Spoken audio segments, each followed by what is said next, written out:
In this tutorial, we are going to cover the basics about secondary motion, why you need it, and how you can use it to enhance and liven up your animations. Okay, so I have an animation here of a raptor dinosaur running, and as you can see, it's rather lifelike, right? It looks pretty cool, really lively, and you would say from a casual observer, you would say it looks almost like it was actually breathing with a lot of character and life. And why is that? Well, other than the basic motions of the legs and maybe say the head slightly bobbing around, you can see a lot of what we call secondary effects going on in the character. In particular, if you looked at the tail, you can see the tail actually, let me stop the animation, let me turn on the bones. If you see the tail, you can see that the bones are wobbling slightly, but they're not just wobbling randomly, they're actually wobbling in accordance to the overall motion of the character. What do I mean by that? I mean they're actually driven, they actually coincide, or they're in sync, they're almost like driven by the overall root motion of the character. And similarly, you can see the flesh here is wobbling as well. It's in rhythm to the bouncing gait of the dinosaur, and so is the crown, and so are the so-called wings or hands of the dinosaur as well. Okay, so that's secondary motion, but what's the actual definition of secondary motion before we continue? So if we pop up Wikipedia, we see that secondary motion, also also known as secondary animation, is used to refer to flat motions that are generated as a reaction to the movement of primary motion of a character. Now this is very important. It's generated by the primary movement of the character. So it's generated by the overall direction, the overall movement, overall, say, acting motion of the character. Now it is significant in animation because it amplifies the character's motion via effects that appear to be driven by motion. So it makes the character's motion seem a lot more natural. And examples of secondary motion include rippling water, swish of cloak, or jiggle of body parts from a person that is moving.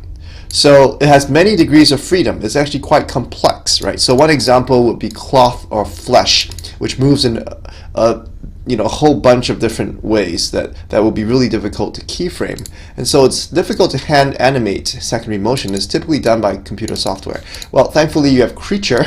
So secondary motion in Creature is literally child's play. It's super simple, but you have to understand the concepts, and that's what the point of this tutorial is. So I'm going to go through a couple of real-life examples, characters like this dinosaur and more. We're going to go through each of them step by step, and we're going to apply secondary motion to them to bring the character to life. So I hope you enjoy this tutorial, and let's dive in. Okay, so I have a new clip of the dinosaur over here, and it's called no secondary because there's no secondary motion. I've removed all the secondary motion from the character, and you can see it's quite different, right? So there's the primary motion of the character, the leg motion, and the slight bobbing of the head, and maybe the slight tilting of the wing.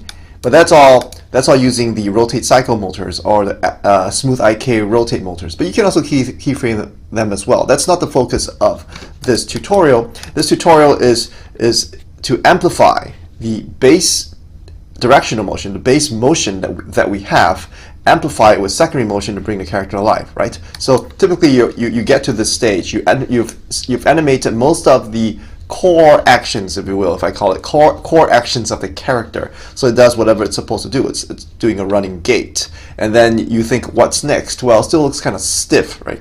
So let's start adding secondary motion to this character in Creature. And as you can see, it's very simple, actually really fun as well. So I'll stop the animation. Now, the first thing we're going to do is, I think the most apparent problem with this animation is the tail of the animation is very, very stiff. It's not actually moving in accordance to the character. It just seems like a single straight stiff pole, and we're going to change that. It should be a dynamic fleshy tail, right? Okay, so what we do is we will actually change the tail into a physics type object by using the bend physics motor. So what you can do is you can click on the root, or not the root, sorry, the base tailbone. If you press Ctrl+M, select all the children, but you can see these are also children of that. So if I select this instead and go Ctrl+N, it's fine. I'll select these tailbones. But on the other hand, if I don't want to do that, I can also select the child, the smallest child of this tailbone, and then walk up the chain by pressing Ctrl+N. Okay, so that's easy. Or you can just hand select them by holding down the Control. Right, but I typically like using the shortcut key, so I just press Ctrl+N to walk up the chain. So now I have these bones over here selected. I'll click Install Motor, and I select Bend Physics Motor. That's the magic, so click on that. Okay, now play it. So you can see it goes slightly crazy. So why is that? Okay, we need to understand the nature of using physics motors in Creature. They're a very powerful concept, but you have to understand how to control them. Right. So on the right, you're going to see a bunch of parameters in the physics motor. Right. So you can see the damping, and then I'll tell you the ones that you really should care about. So the ones you really should care about are damping and maybe gravity and stiffness and stretch stiffness. The problem right now, if we play it again, is that there's too much energy being generated through the system. It's wobbling a bit too much. So what you want to do is you want to calm the system down. And what you typically do is you want to bleed more energy into the system. And so you just increase the damping. So let's try 15 and see what we get. Aha, see, it's a bit calmer now. And we can calm it down even more by saying 25, for example. And immediately you get a much calmer motion, right? It bleeds more energy. Okay, if you want a bit more life to it, you reduce the amount of energy that's bled from the system, and you get a livelier tail. Okay, so that's how much energy it bleeds, but you can also control how stiff the tail actually is, and that would be the stiffness parameter. There's two of them. There's the stiffness and the stretch stiffness. Now, stiffness itself is how easily it bends. So if you want a tail that's not very bendy, then you increase the stiffness. If you want a tail that doesn't stretch that much under gravity, it stretches linearly, then you increase the stretch stiffness. Let's play with the stiffness for now. So I'm going to try, if you click on the pencil icon, it actually gives you a hint as well, so it's very useful. Let's try a 100 and see what we get. Right. So you can see it's stiffer now, but it also wobbles a bit more. This is typical of all physics systems. So if you were to increase the stiffness parameter of any system, you should also typically increase the damping as well in unison to basically get the effect you want. Right. So I can up the stiffness to say 200, and now you can see it's a very stiff tail. Right. It still wobbles with secondary effects, but now it's a lot stiffer, as opposed to me decreasing the stiffness back to 50. And I should also, as I said, take down the damping, say to maybe 15. Okay, and you can see the angles that it wobbles, right? It bends is a lot higher because it's actually less stiff. So let's take the value up to, say, I don't know, 150. And you can see it tries to keep the bending angles, and then we up the damping to, say, 20. Okay, maybe more if you want less motion. Or maybe even more, 35. There you go. So now you have a comma secondary motion on the tail. And you can keep playing with this, as I said. You can keep playing with these values. If I put a value of 42, it's even comma. So now you actually have a nice secondary effect on the tail going on right now, and that's pretty cool. Remember, we've only done this with a bunch of clicks, installing a bend physics motor on the chain of bones over here. Right, we did an install bend physics on the chain of bones. We tweaked the damping and the stiffness parameters, and that was it. And we get free secondary effects. It's really cool. And so you can see how much time it saves. You don't have to hand animate these effects anymore. Okay, let's continue this exercise. Let's do this for the even more challenging parts. So typically people will think of secondary motion for tails, right? That's really obvious. But you can also do secondary motion for other parts of the body which don't even seem that obvious. So one of them is the flesh of the character. Now I can actually add in some secondary effects. I'm going to add in some secondary effects to the flesh of the character, so it actually wobbles with it when it moves. So I'm going to select these two bones. Okay, you notice these two bones are conveniently rigged and placed in a chain along the flesh of the character and weighted. Right. So I'm going to select these two bones. I'm going to install again the bend physics, and let's see what we get. So you get a very funny effect. It's wobbling a bit too much, but again, let's apply the same principles in practice. First things first, we're going to increase the stiffness, maybe say, I don't know, 200. And immediately, see, once you stiffen it up, you get an effect that is, you get some secondary effects, but you also get something that isn't as crazy, right? So you get some nice wobbly motion. Maybe I can reduce it to say 100. See what we get. Maybe too much. Okay, so 150. Okay, still too much. So maybe 200. And you can see how Creature aids you in iteration time. It's super easy. You just put these parameters in, and you can get basically a very nice secondary effect within a couple seconds. And this saves you all the hand animation time. Okay, so now we have secondary effects on the flushes here. We're going to do secondary effects here as well. So let's do it for the flush here. Same deal. Wobbling too much. Let's up the stiffness to say 150. Right, so now you actually see that we have the flesh here wobbling. Right, okay, so we have the flesh here wobbling, we have the tail here wobbling. What else do we need? Well, I think we do need some maybe secondary effects on the wing. Agree? So let's do it. So again, same deal. Select up the chain, install bend physics to wobbly.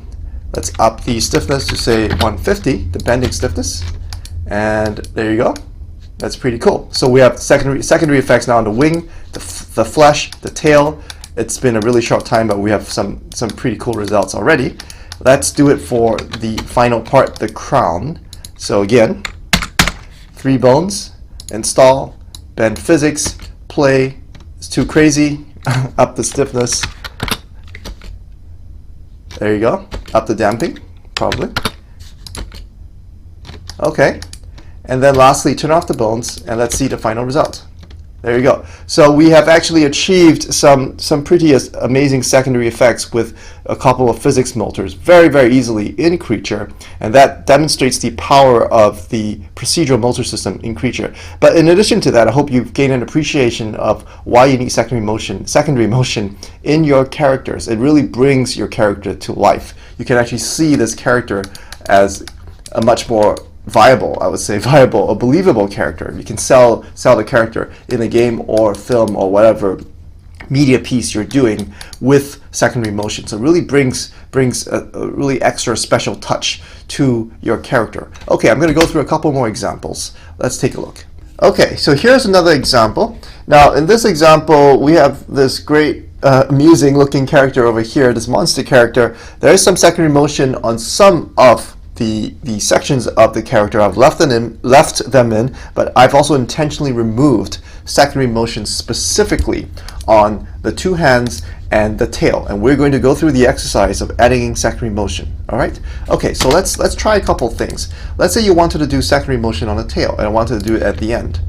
Okay, so let's do the thing we did before, which is from the previous tutorial. We're going to select all the bones, the chain of bones on the tail, and we're going to install a bend physics, and let's see what we get.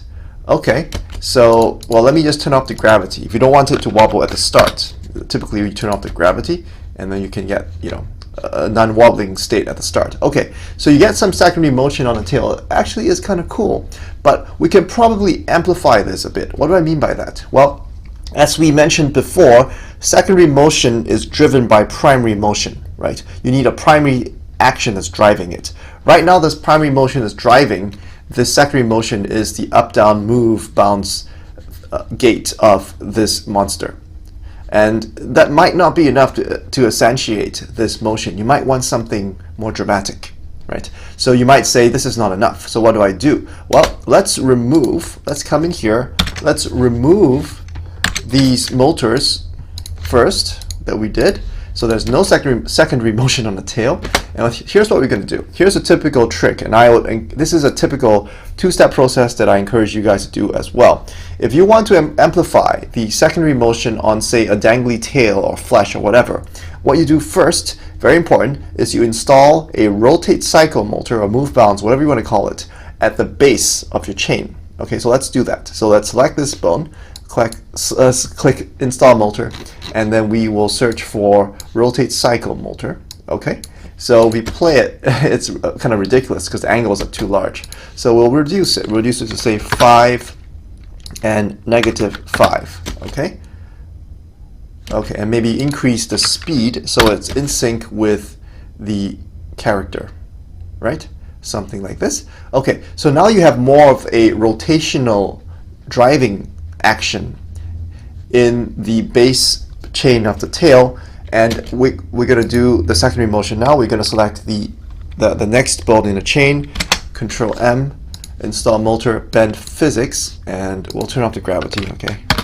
Okay, so now you can see the tail is more pronounced, and we can actually say, let's say, increase the damping. Let's see what we get. Okay, so there you go. Now you actually get a more interesting, much more accentuated effect, and we can increase the angles that the tail rotates very easily, and that will also increase the amount of secondary motion you have, because the rotate cycle is again the primary driver of the secondary motion, right? So I can say I can decrease the stiffness on the tail, and now you get even more dramatic wobbly motion. But you can see where we're going.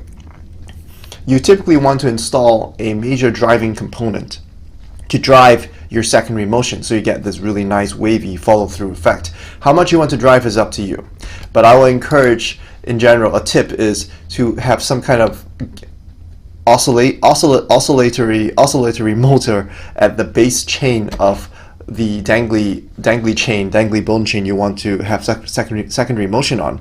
So you typically put a rotate cycle or move bounce motor on it, and then you put bend physics at the end of the tail to get this secondary effect, right? So let's do the same exercise for the hands as well. So we're going to select the base bone on the hands, and we are going to click rotate cycle, and we're going to limit the angles, set the speed, same thing here, rotate cycle, okay, and set the angles and the speed. So now we have, say, okay, and then we can also change the phase just to make it slightly out of phase, so it's more interesting that the hands don't move in unison, because that's kind of strange. Yeah. Okay, and then finally we add the secondary motion onto the rest of the hands, right? So let's turn off the gravity, and same thing here as well. Bend physics, turn off the gravity. Okay, and we can also increase the damping. So we're playing with a couple of parameters here just to accentuate the motion. We can decrease the stiffness, might be too stiff. Let's see what we get here. There you go. So now you actually have more wobbly hands. And again, you can tweak how wobbly you want the hands are. Let me turn off the bones. And so now you have this really subtle idle motion going on with the character, which is really cool. The subtle motion is actually more difficult. Subtle secondary motion is actually more complex and difficult in many cases to animate than very, very exaggerated poses or motions. So that's a tip, again, for a use case for secondary motion. You can use it to animate very interesting idle animations, and you typically want some kind of oscillatory motor at the base of the chain to start that secondary motion, because it really brings it to life. Okay, I'm going to go through a couple more examples, so keep watching. Okay, so here is another example. Here is a Kraken character. As you can see, we've already applied all the usual secondary effects we spoke about in the previous example. So we have, rotate cycle motors driving the base bend physics motion on the character, and it's all doing its magic, as we learned from the previous tutorials. Now, so that's kind of cool, but I'm going to teach you a couple more tricks in this example. So let's start with a base animation with no animation, okay? And let's say you're actually going to be animating the tentacles in a directable way. So you're not actually doing idle motion. You want to actually direct the tentacles. Now, there's a couple ways you can do it. Obviously, you can. One of the most powerful ways, actually, in Creature is you can actually just draw. Let me just select the chain of bones. You can select the chain of bones and just draw a pose, like so, right? You can draw a pose. It's really cool. You can draw a pose to actually pose your tentacles. Okay, so that's kind of cool. So you can keyframe these over time, for example, right? So if I can keyframe these, but of course doing this for directable motion is great. But what if you wanted something more, right? So I'm going to again clear all the animation. Okay, and what if this is another trick? Is I can actually use a very powerful motor in Creature called the pin rope motor, and it's actually going to run some pretty complicated physics to solve for motion that allows you to both direct the overall target position, but also gives you secondary dynamics. So let's start with this position over here, and if I go to frame 10, let's say I stretch a tentacle here. Okay, let's see what happens. You see that? That's pretty cool, huh? And so you can actually keyframe. You can keyframe these posers. So I can come into frame 21, and I can move it back here as well. So let's see what happens. You can see you get this nice secondary jiggle effect, right? It's really cool. It's almost like a follow-through effect, but it still sort of tracks your motion, which is magical. And so you can use something like a pin rope motor to actually generate secondary motion when you're trying to direct motion, direct your actually primary motion, which is really, really cool.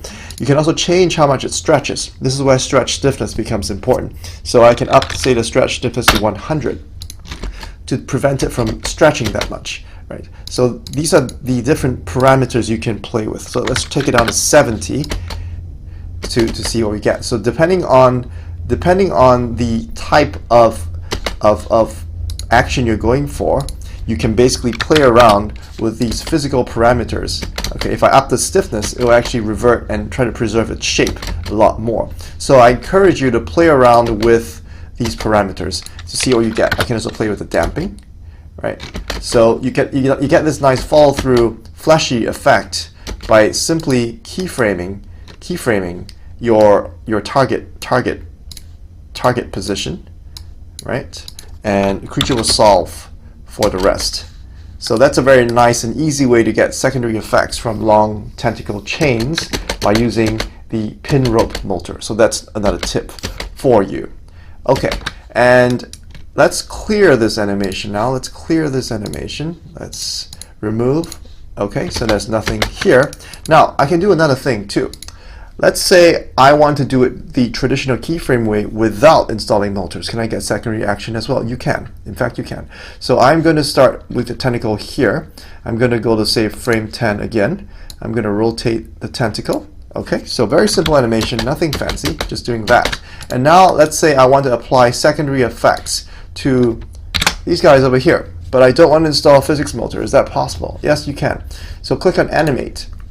Go to Motion Enhance, and then there's something called Physics Motion, and you can optionally check on and off stable end. It gives you different effects. Stable end is obviously more stable, but I'll uncheck it right now because I want something more exaggerated.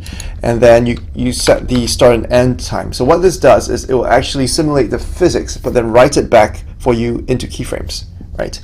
So click Run. Let's see what we get. Ah, there you go. So you see how the physics is simulated, right? So the base was driving it, and then Creature solved for the base secondary motion. Now that's obviously a bit too exaggerated, so I can repeat the process again. So I can up the damping. Same parameters apply, but now it's sort of in reverse. You can actually control and get them written out into keyframes however you want. So I can up the stiffness to, say, 150. Let's see what we get. See, there you go.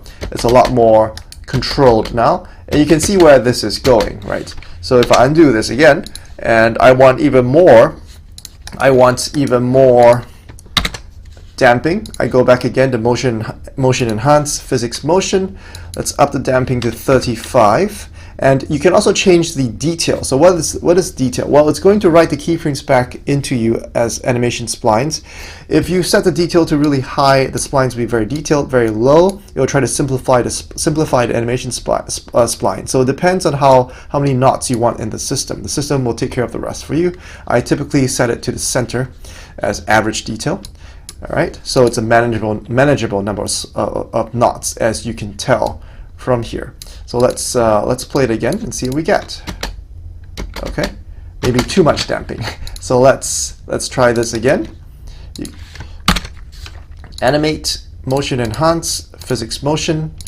Let's try 28 and see what we get. Take the damping down. Okay, so a nice slightly wobbly effect on secondary motion, but not too much. It's again directed by pure FK, pure keyframes, and actually everything is again written back into keyframes as well. If we were to take a look at any of the FK bones over here and look at the animation spline, you can see you get the full spline over the entire timeline, which is probably what you want if you're doing more traditional animation, not procedural, right? And you just want to actually tweak these values manually. And you can do that with Creature as well. Creature does not actually limit you in any way or any form to use motors. You can actually just directly animate with pure FK or IK and then install, or rather not install, and then run a motion enhanced pass on the bones you want secondary motion on. And that will also give you the same result, but sort of more direct in reverse, so you can actually directly modify those keyframes. Okay, so that's the next tip. Okay, and then we're going to cover soft body dynamics next, so stay tuned. Okay, so we have this amazing character by OTK Games over here for their game The Vagrant. I encourage you guys to check it out if you haven't. It's on Steam on early access. Now, for this character over here, we have again applied all the usual tricks.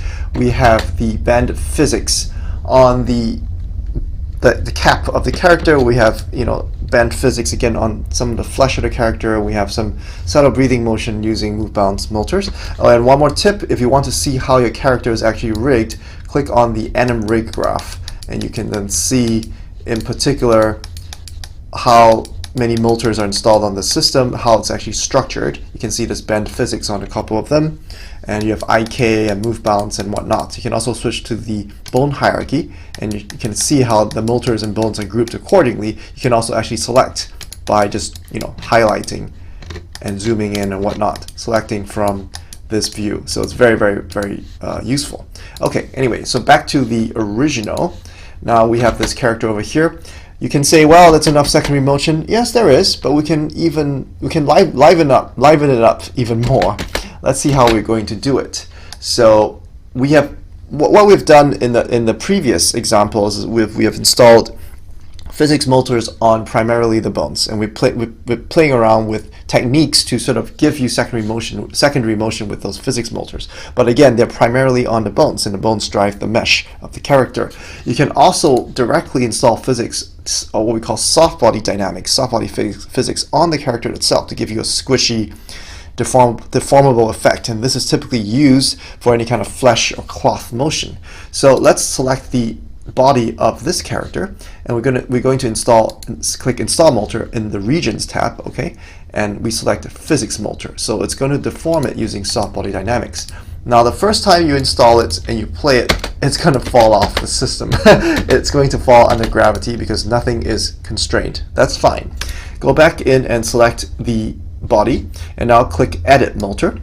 So now we are in the soft body dynamics editing mode, and what I'm going to do is I'm going to say set some radius, and I'm going to actually click and paint, just paint over this mesh over here.